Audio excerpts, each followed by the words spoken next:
So our first new integration technique is a pretty powerful one. This is section 7.1, and it's integration by parts. This is named thusly because it's technically a technique that lets us integrate part of our integral at different times. And this comes from the product rule for derivatives. So here we have our product rule, and basically if I were to go through and integrate both sides of this equation with respect to x, I have the following slight abuses of notation. Where here on the left hand side I have the integral of a derivative, right? So this technically just comes out to being f of x times g of x. And we'll have a plus c for each of these integrals, but I'll just leave it out here on the left hand side. Versus over here, I have g of x d f of x. Well, I won't write it like that. I'll say I have g of x times f prime of x dx. And over here I'll have the integral of f of x times g prime of x dx. Now what this does is it creates an equation that I can use as a formula for an integral of a product of things. If I were to solve for one of these, I'm going to choose this one that says fg prime. So it says the integral of f of x times g prime of x dx is equal to f of x times g of x minus the integral of g of x times f prime of x dx. Now technically there's a plus c floating around in here somewhere, but for the most part I kind of get to ignore it as long as I take care of it at the very end of the problem. But writing it like that is kind of obnoxious, so let's simplify it.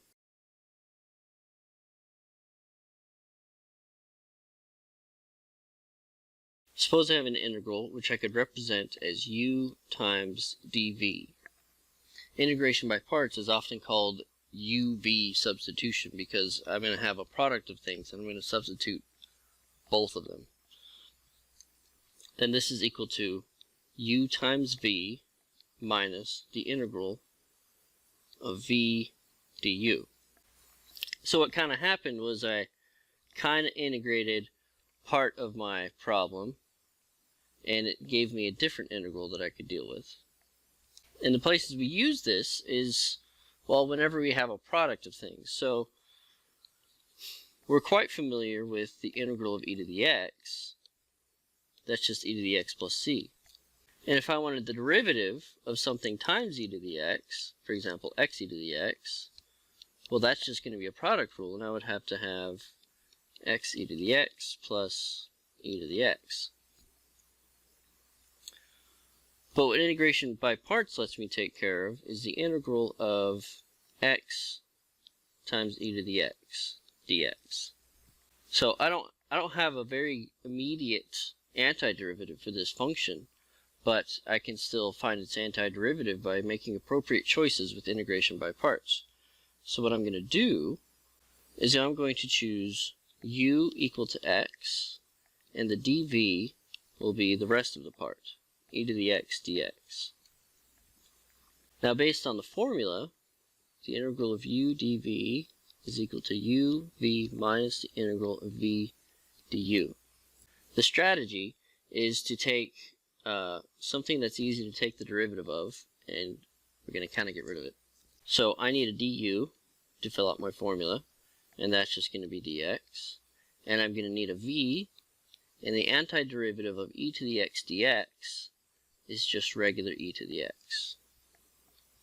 So when I fill out my formula, give this number 1, I'm going to have the integral of x e to the x dx is equal to u times v, so that's x e to the x, minus the integral of v du, that's e to the x times dx. But this is an easy antiderivative. Is equal to x times e to the x minus, let's see, just e to the x. I'll throw a plus c on there. And sure enough, if I took the derivative of what I had here, I would get back to my x e to the x example. And not use substitution. And integration by parts is actually pretty powerful, because just about anything we need to try to find the antiderivative of could theoretically end up using integration by parts, but sometimes the integration by parts steps are very tedious or very difficult, and so we'll have other integration techniques that will make those antiderivatives a lot easier to find. For example, I could take the integral of x using integration by parts. I'll let u be equal to x, and the dv equal to du, nope, dx. Then my du is equal to dx, and my v is equal to x.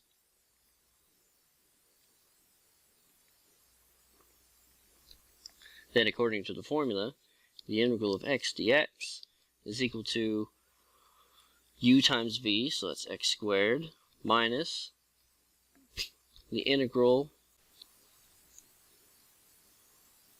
of v du, which is x dx. Which seems kind of silly what I just did, but here I would end up doing integration by parts again if I was going to go ahead like I started. But the other reason I actually did this is because over here I ended up with the exact same integral as what I have on the left. So if I were to add this to both sides, I'd have 2 times the integral of x dx equals x squared, or the integral of x dx is equal to x squared over 2. You'll notice I didn't take a final antiderivative here, so I'm missing the plus step where I would have added a plus c, so I'll just put it on here. And this process is actually fairly common for some antiderivatives, because when you do one integration by parts, you might end up having to do a second one, or maybe a third, but eventually you get back to the same integral that you already had. Well, it's not the end of the world. You're not going to end up doing it forever. You just treat it as a variable and move it back over to the left and solve for it.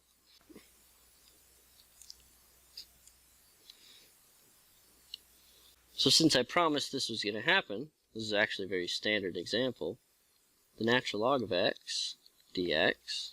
I don't have much to work with here, so I'm going to choose u to be the only thing I have available, natural log of x, and my dv will be equal to dx.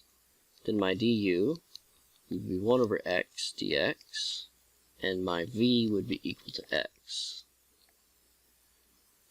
Which means the integral of the natural log of x dx is equal to u times v, x ln x, minus the integral of v du, which is x times 1 over x dx, but here the x's cancel,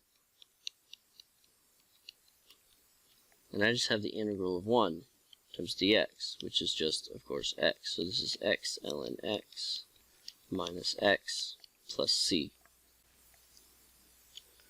So a natural question you might want to ask is, how do I know what to choose for a u, and how do I know what to choose for a dv?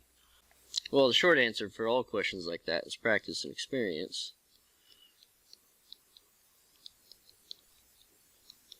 But a good guideline for choosing a u is the dv you have to find an antiderivative of. So you want to pick your u to be anything that you don't want to find the antiderivative of. So let's look at this problem here and just think about what would happen if we choose u's and v's a certain way. If I tried to split up the x squared, then I would have an x times cosine of x, and I could end up with like having an integration by parts inside of an integration by parts, which is never much fun. Or if I chose that as a u, I would have to do a product rule.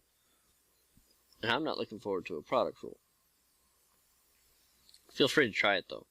Now, if my u is cosine, then the derivatives of cosine, those are going to alternate between sine and cosine, and then there's some sign changes in there.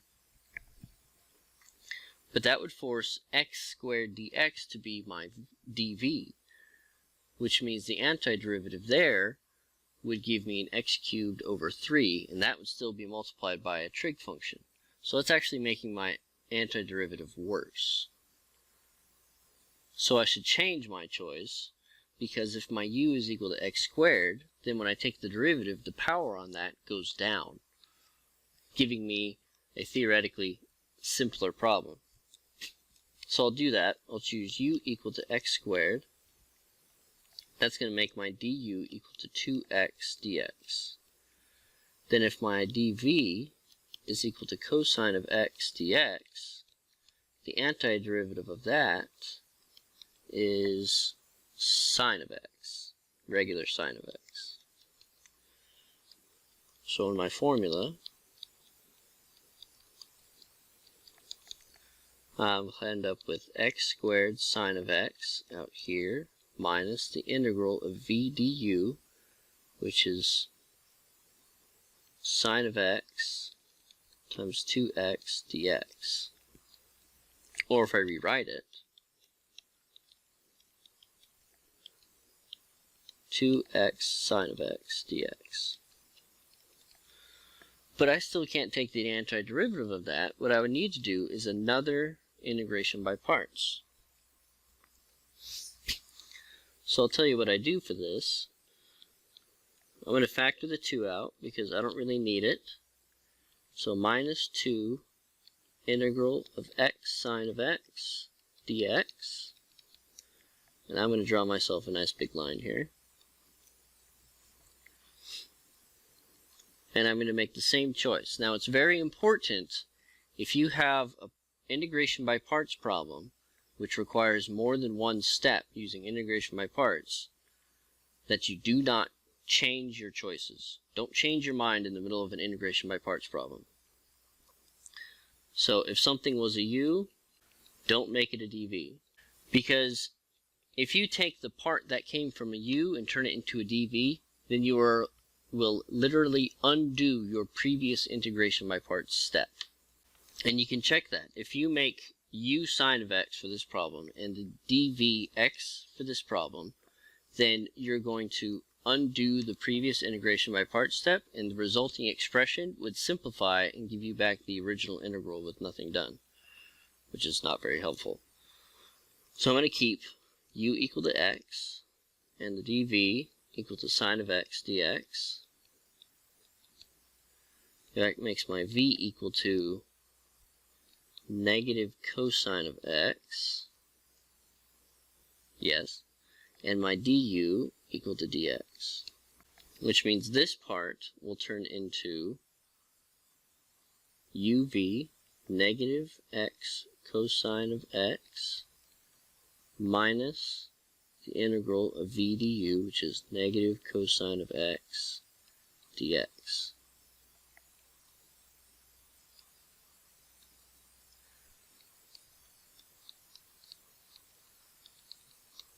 So let's rewrite this. I have negative 2, big parentheses, negative x cosine of x, and I have a negative here, so I'll have plus, integral cosine of x dx.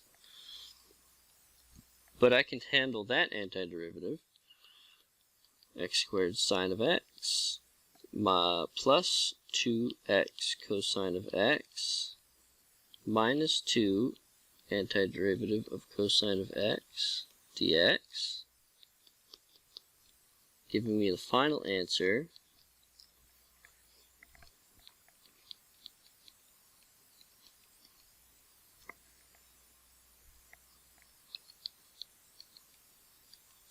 plus c. Sometimes it won't matter what you choose for your u or your v. Let's see, which one is this? This is number 5. And this is another one that's actually in the book. I don't know about these others. if I wanted the integral of e to the x cosine of x, then let's think about where the derivatives and antiderivatives go. Well, the derivatives and antiderivatives of e to the x go absolutely nowhere. So it doesn't really matter whether or not that's a u or a dv. The derivatives of cosine, those cycle down through positive and negative versions of cosine, but so do the antiderivatives with no significant changes. So it's kind of, we have a bit of an existential crisis, I guess, because it doesn't matter what we do, we're going to get something. So we might as well just pick the u to be whatever's on the left and the dv to be whatever's on the right. So I'll say u is equal to e to the x, which makes my du equal to e to the x dx. My dv is equal to cosine of x dx, and my v is equal to sine of x dx. A bit of a deja vu with the previous problem. But when I fill this out,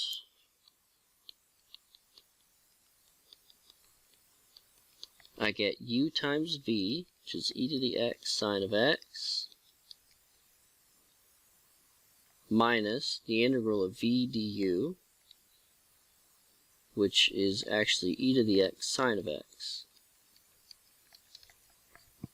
Which looks like not much has happened. I mean, I have an expression on the outside, but what I end up with is I just changed the trig function that was inside the integral. And I bet if I did that again, it would just change back to a cosine. Which sounds totally unhelpful, but we just have to hope that the signs work out in our favor. So let's do another integration by parts there. And again, never change what you choose for u and dv. Whatever was the du should be your next u. Never make it a dv, because that's just going to undo the previous step, and then you're going to throw yourself into this endless cycle of doing integration by parts and undoing it, and then doing it and then undoing it, and it's just awful.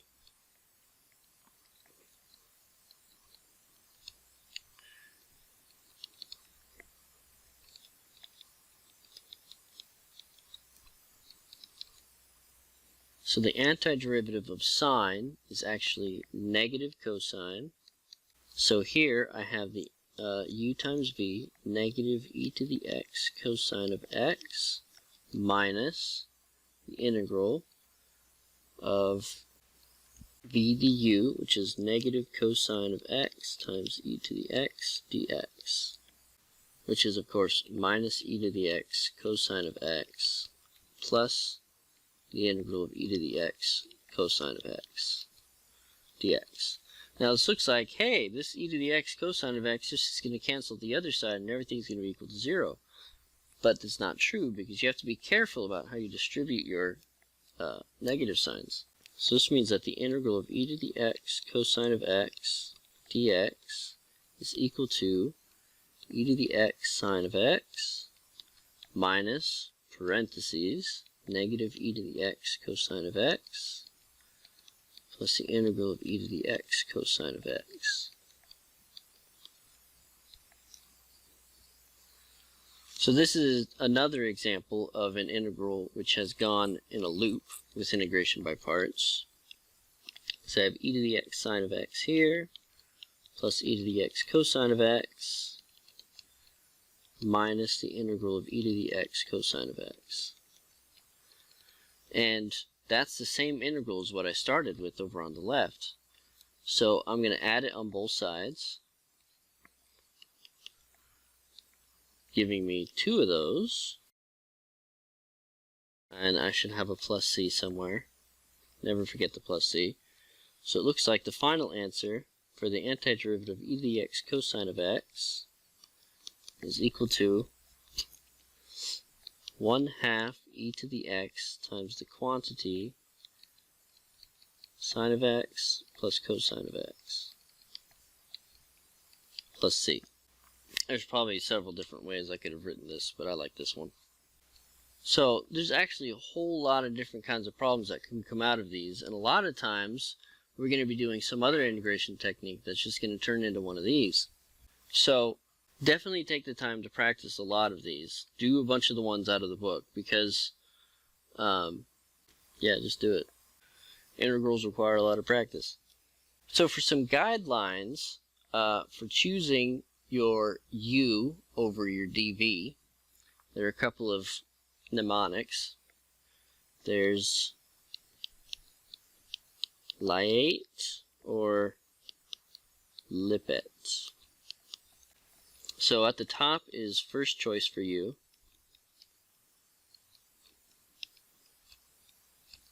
And down here is the last choice for U. Sometimes there is a problem where we make the opposite choice of this list, but it's not very common. So up here we have logarithmic and inverse functions. Truth be told, these are fairly interchangeable as far as the order of choosing for U. Third, we have algebraic or polynomial.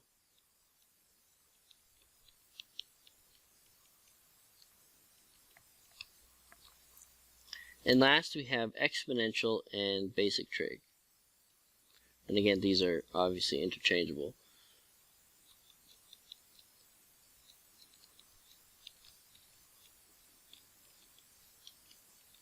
Now, the reason this list looks like this is at the top, my first choices for U is logarithmic or inverse functions, because I really don't like taking antiderivatives of those.